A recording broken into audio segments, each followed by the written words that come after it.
Capítulo 13. El escándalo. Cuando Miusov e Iván Fiodorovich entraban a ver al igúmeno, Piotr Alexandrovich, hombre en verdad correcto y fino, no tardó en experimentar, a su modo, un delicado proceso, se avergonzó de haberse enfadado.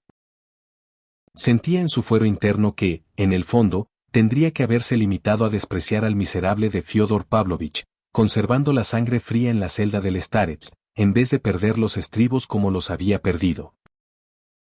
Los monjes, al menos, no tienen ninguna culpa de lo ocurrido, se dijo, de pronto, al llegar al porche del igúmeno, y, dado que estoy en compañía de gente respetable, por lo visto, el padre Nikolai, el igúmeno, pertenece también a la nobleza, ¿por qué no ser amable, atento y cortés? No pienso discutir, al contrario, procuraré decir amén a todo, encandilarlos con mi amabilidad y así podré demostrarles que yo no voy de la mano de ese esopo, de ese payaso, de ese Pierrot, y que he metido la pata, igual que todos ellos. En lo referente a las talas en el bosque y los derechos de pesca que eran objeto de litigio, ni él mismo sabía dónde era todo aquello, decidió cedérselos definitivamente, de una vez por todas, ese mismo día, sobre todo, porque era cosa de muy poco valor, y poner fin a todos sus pleitos con él. Monasterio. Se reafirmó en sus buenos propósitos cuando hizo su aparición en el comedor el padre igúmeno. Propiamente, no era un comedor, pues el igúmeno solo disponía de 2 habitaciones en el edificio, si bien es cierto que eran notablemente más amplias y cómodas que las del Starets. Con todo, el mobiliario de los cuartos tampoco se distinguía por ser particularmente confortable. Los muebles eran de caoba, tapizados en cuero, siguiendo la moda de los años 20, las tablas del piso ni siquiera estaban pintadas. Sin embargo, todo relucía por su limpieza y en las ventanas había muchas flores valiosas, pero el principal lujo en ese momento, como es natural, consistía en la mesa, hablando, también en este aspecto, en términos relativos, primorosamente servida. El mantel estaba limpio, la vajilla resplandeciente, había 3 variedades de pan, magníficamente horneado, 2 botellas de vino, otras 2 botellas del excelente hidromiel del monasterio y una gran jarra de cristal con cuas, igualmente del monasterio, famoso en toda la comarca. No había ni una gota de vodka. Más tarde, Rakitin contaría que se había preparado para la ocasión una comida compuesta por 5 platos. Había sopa de esturión con empanadillas de pescado, después un pescado hervido, magníficamente preparado, según una receta propia. A continuación, filetes de salmón, helado y compota y, por último, una especie de jalea que recordaba al manjar blanco. Todo esto se lo había olido Rakitin, quien, sin poder contenerse, se había asomado expresamente a la cocina del igúmeno, donde también tenía sus contactos. Los tenía en todas partes, y sabía tirarles de la lengua. Era de corazón inquieto y envidioso. Era muy consciente de sus notables aptitudes, pero, en su presunción, las exageraba precipitadamente. Estaba convencido de que llegaría a ser una personalidad destacada en su género, pero a Aliosa, que se sentía muy ligado a él, le dolía que su amigo Rakitin fuera insincero y se negara a reconocerlo. Al contrario, sabiendo que jamás robaría dinero, aunque estuviera bien a la vista, se consideraba, decididamente, el hombre más honrado del mundo. En ese terreno, ni Aliosa ni nadie tenían nada que hacer. Rakitin no tenía categoría para que lo invitaran a la comida, en cambio, acudieron como invitados el padre Yosif y el padre Paisi, y con ellos otro yeromonje más. Ya estaban en el comedor esperando al igúmeno cuando entraron Piotr Alexandrovich, Kalganov e Iván Fiodorovich. También estaba esperando, un tanto apartado, el terrateniente Maximov. Para recibir a sus invitados, el padre igúmeno se adelantó hasta el centro de la estancia. Era un anciano alto, enjuto, pero todavía fuerte, moreno, con abundantes canas, de rostro alargado, grave y apagado. Saludó con una inclinación, sin decir nada, a sus invitados, los cuales, en esta ocasión, sí se acercaron a pedirle su bendición. Miusov estuvo a punto incluso de arriesgarse a besarle la mano, pero el igúmeno la retiró a tiempo, y no hubo tal beso. Por el contrario, Iván Fiodorovich y Kalganov pudieron esta vez completar el ritual, mediante un sencillo y popular chasquido de labios en la mano. Debemos disculparnos, abiertamente, ante su reverencia, empezó Piotr Alexandrovich, sonriendo con amabilidad, aunque en un tono grave y respetuoso: debemos disculparnos por acudir sin uno de sus invitados, Fyodor Pavlovich, que había venido con nosotros, se ha visto obligado a ausentarse de su ágape, y no sin motivo. En la celda del reverendo padre Zósima, dejándose llevar por sus impulsos en el curso de una deplorable disputa familiar con su hijo, ha pronunciado algunas palabras completamente inoportunas, dicho de otro modo, completamente indecorosas, de lo cual, al parecer, miró a los hieromonjes. Su reverencia ya está al corriente. Razón por la cual, consciente de su culpa y sinceramente arrepentido, ha experimentado una vergüenza insuperable y nos ha pedido, a su hijo Iván Fyodorovich y a mí mismo, que le manifestemos su más sincero pesar, su desconsuelo y su arrepentimiento. En una palabra, espera y desea poder repararlo todo más adelante, y ahora, solicitando su bendición, le ruega que olvide lo ocurrido. Miusov calló. Una vez pronunciadas las últimas palabras de su tirada, se sintió muy satisfecho consigo mismo, tanto que no quedó en su alma ni rastro de su reciente irritación. Volvía a amar a la humanidad, sinceramente y sin reservas. El igúmeno, que le había escuchado con gravedad, inclinó levemente la cabeza y dijo en respuesta: lamento vivamente su ausencia. ¿Acaso, a raíz del ágape habría podido llegar a apreciarnos, al igual que nosotros a él? Les ruego, señores, que se sienten a la mesa. Se situó ante el icono y empezó a rezar en alta voz. Todos agacharon respetuosamente la cabeza, e incluso el terrateniente Maximov se hizo notar, juntando las palmas de las manos en señal de singular devoción. Y justo en ese momento Fyodor Pavlovich hizo su última gansada. Hay que tener presente que en verdad había deseado marcharse y que en verdad era consciente, después de su vergonzosa conducta en la celda del Starets, de la imposibilidad de asistir, como si tal cosa, a la comida del igúmeno. No es que estuviese demasiado avergonzado ni que se considerase culpable de lo ocurrido, si es que no pasaba todo lo contrario, pero, en cualquier caso, sentía que su presencia en la comida no sería oportuna. Pero, en cuanto le acercaron al porche el traqueteante vehículo, y a punto ya de montarse en él, Fyodor Pavlovich se detuvo de repente. Le vinieron a la cabeza las palabras que había pronunciado en presencia del Starets: cada vez que entro en un sitio, me da la sensación de que yo soy más canalla que nadie y de que todo el mundo me toma por un bufón. Venga, vamos a hacer el bufón, no tengo miedo de vuestra opinión, porque todos sin excepción, sois más necios y más canallas que yo. Le entraron ganas de vengar en los demás sus propias vilezas. Recordó entonces, en ese sentido, como una vez, hacía tiempo, le habían preguntado: ¿por qué odia usted tanto a esa persona? A lo cual había respondido, en un arrebato de bufa: desvergüenza, pues mire, la verdad es que a mí no me ha hecho nada, en cambio, yo le he hecho una canallada de lo más indecente, y, nada más hacérsela, he empezado a odiarlo. Al recordar aquellas palabras, sonrió silenciosa y maliciosamente, en una rápida reflexión. Los ojos le centellearon y hasta los labios le empezaron a temblar. Ya que he empezado, habrá que terminar, decidió de pronto. Su más recóndita sensación en esos momentos podría ser descrita con las siguientes palabras: ya es demasiado tarde para pensar en una rehabilitación, así pues, voy a ir a escupirle sin recato, si es que no me da ninguna vergüenza, no hay más. Ordenó al cochero que esperara y regresó al monasterio a buen paso, derecho a la residencia del igúmeno. Aún no sabía muy bien lo que iba a hacer, pero sí sabía que ya no era dueño de sí y que solo necesitaba un ligero empujón para alcanzar, en un abrir y cerrar de ojos, el límite de la infamia. Eso sí, no pensaba en ningún caso llegar al crimen ni incurrir en un despropósito por el que pudieran llevarlo a juicio. En última instancia, siempre sabía dominarse, razón por la cual a veces se sorprendía de sí mismo. Se presentó en el comedor del igúmeno en el instante preciso en que había concluido la plegaria y todos se dirigían a la mesa. Desde el umbral, contempló el grupo y se echó a reír con una risa prolongada, insolente, maligna, mirando osadamente a los ojos de todos. Se creían que me había marchado. Pues aquí me tienen, gritó, y sus palabras resonaron en toda la sala.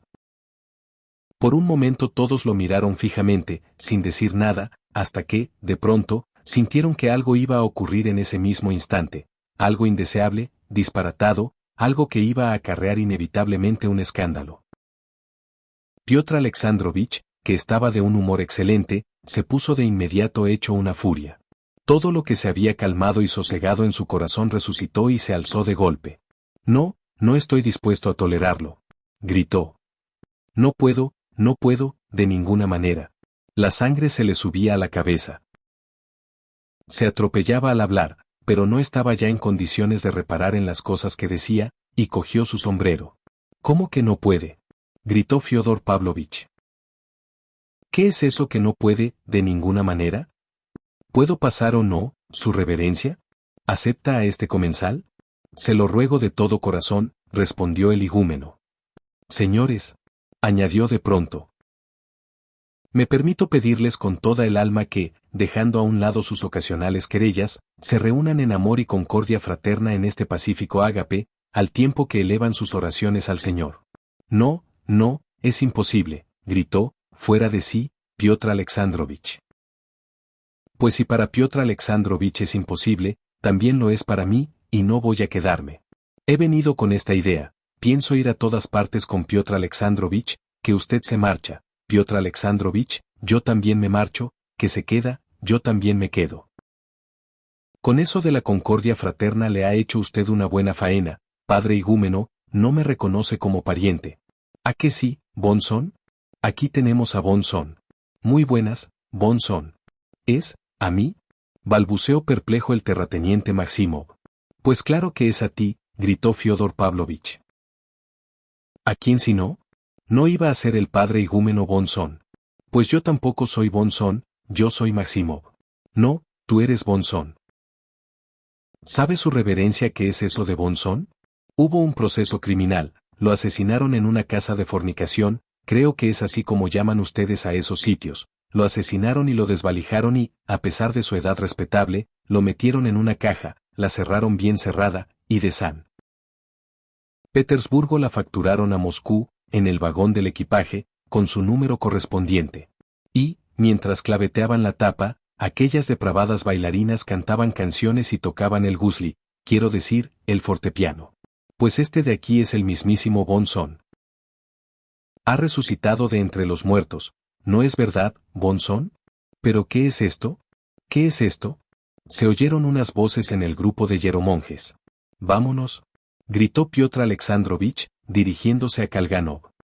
No, señores. Permítanme. Intervino Fyodor Pavlovich, en tono estridente, avanzando un paso más hacia el interior de la estancia. Permítanme también a mí acabar. Allí, en la celda, me han difamado, diciendo que he actuado sin respeto, especialmente por haber hablado, a voz en grito, de Gobios. Piotr Alexandrovich Miusov, pariente mío, es partidario de que en las palabras haya plus de noblece que de sincerité, mientras que yo, por el contrario, prefiero en mis palabras plus de sincerité que de noblece, y al diablo la noblece. ¿A qué sí, Bonson? Permita, padre igúmeno, yo, por más que sea un bufón y que me presente como un bufón, soy un caballero de honor y quiero explicarme. Sí, señor, yo soy un caballero de honor. Mientras que en Piotr Alexandrovich solo hay amor propio reprimido, y nada más. Si he venido aquí hace un rato, ha sido, posiblemente, con intención de ver y de explicarme. Tengo aquí a mi hijo Alexei, que busca su salvación, yo soy su padre, debo preocuparme y me preocupo por su porvenir. He estado escuchando y haciendo mi papel, observando todo con discreción, ahora quiero ofrecerles el último acto de la representación. ¿Cómo actuamos nosotros? Entre nosotros, lo que cae ya no se vuelve a levantar. Lo que ha caído no va a volver a levantarse jamás. Pues no, yo quiero levantarme. Santos padres, estoy indignado con ustedes.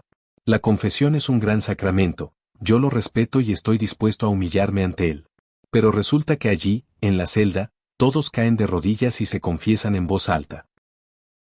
¿Desde cuándo es lícito confesarse de ese modo? La confesión auricular fue establecida por los padres de la Iglesia, solo en ese caso es un sacramento la confesión, es así desde muy antiguo. Si no, ¿cómo voy a ponerme a explicar yo, por ejemplo, delante de todo el mundo, que si esto o que si lo otro? Bueno, ya me entienden, que si esto, que si lo otro. Menudo escándalo. No, padres, aquí, entre ustedes, a lo mejor se siente uno arrastrado hacia los flagelantes.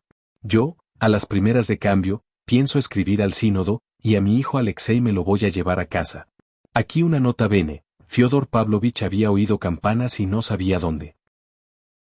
En otro tiempo se habían difundido maliciosos rumores, en relación no solo con nuestro monasterio, sino también con otros en los que existía igualmente la institución del Starchesbo, que habían llegado a oídos del obispo, según los cuales los Tartsi eran objeto de una consideración excesiva, en detrimento de la preeminencia del igúmeno. Por ejemplo, se acusaba a los Tartsi de hacer un uso indebido del sacramento de la confesión y otras cosas por el estilo. Eran acusaciones sin ningún sentido, que se habían desvanecido por sí mismas a su debido tiempo, tanto entre nosotros como en otros lugares.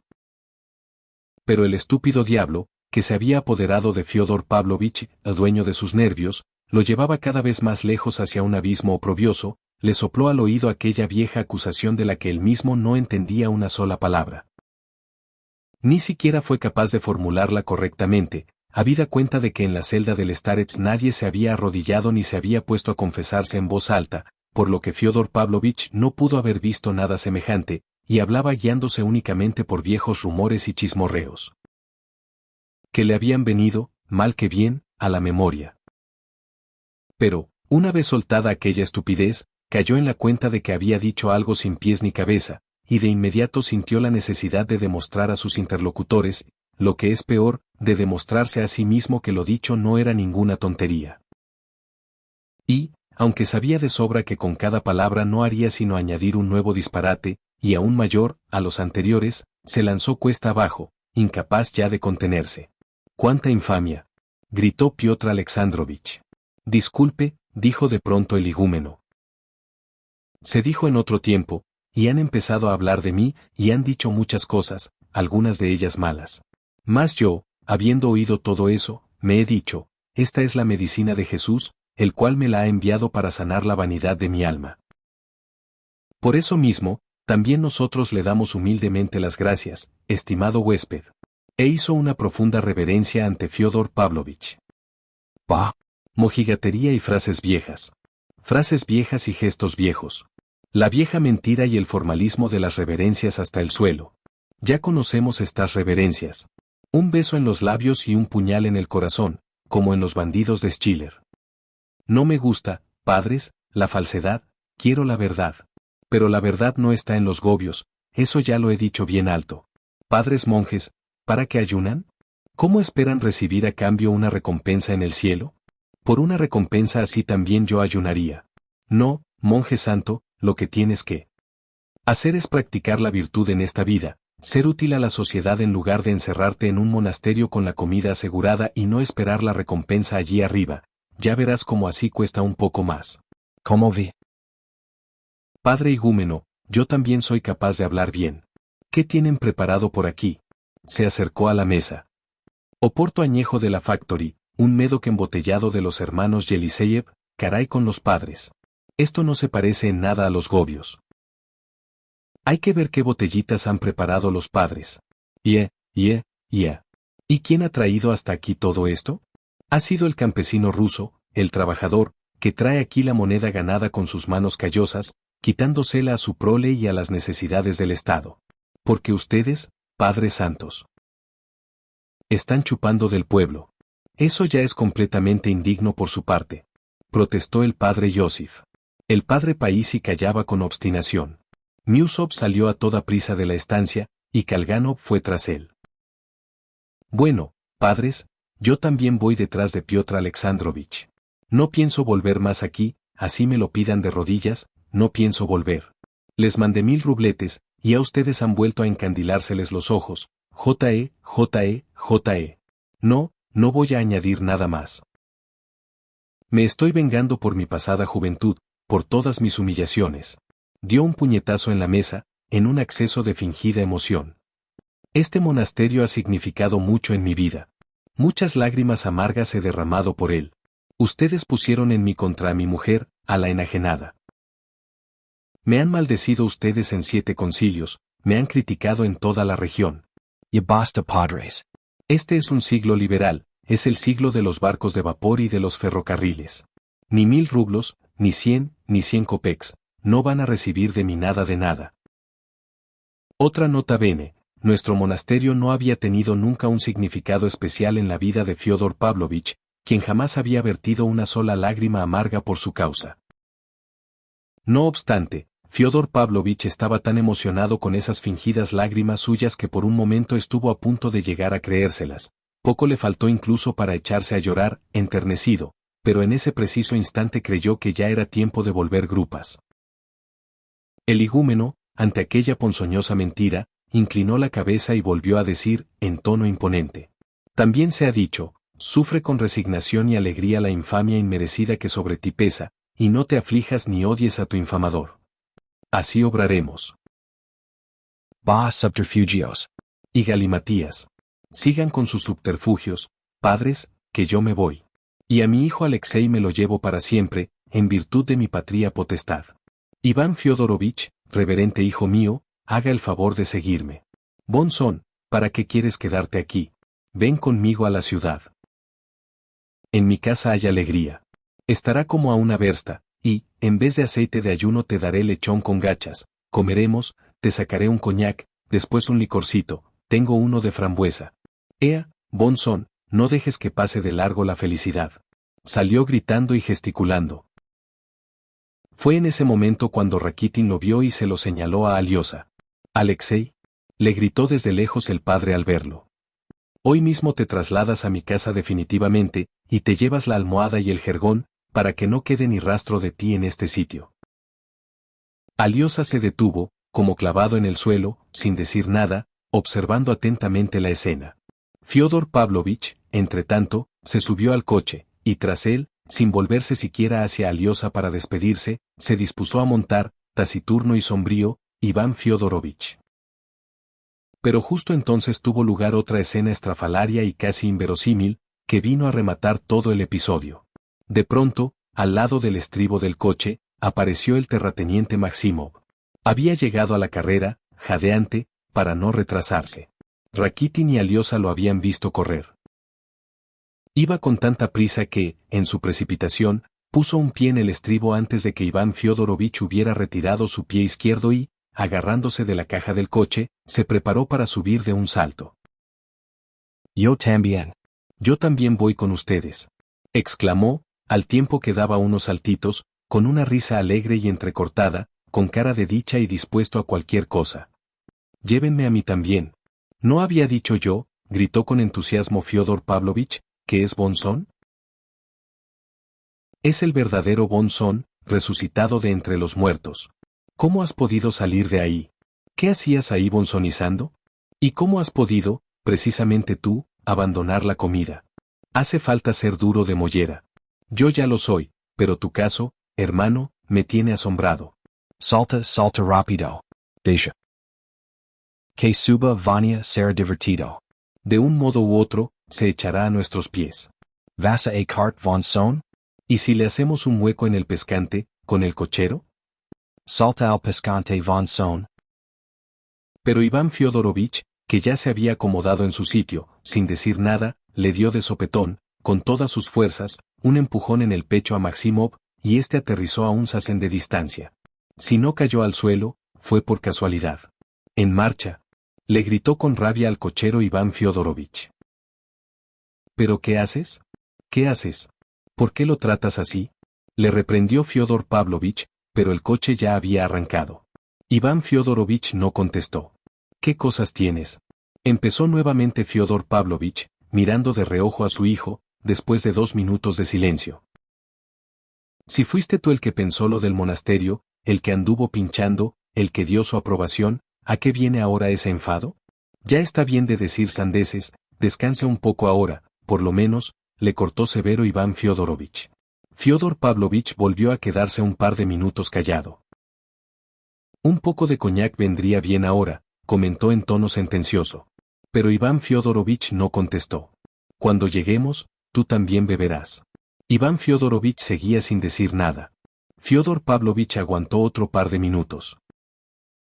Pues a Aliosa, de todos modos, pienso sacarlo del monasterio, por muy desagradable que le resulte a usted, mi reverentísimo Karl von Moe. Iván Fiodorovich se encogió de hombros desdeñosamente, o volviéndose, se puso a mirar el camino.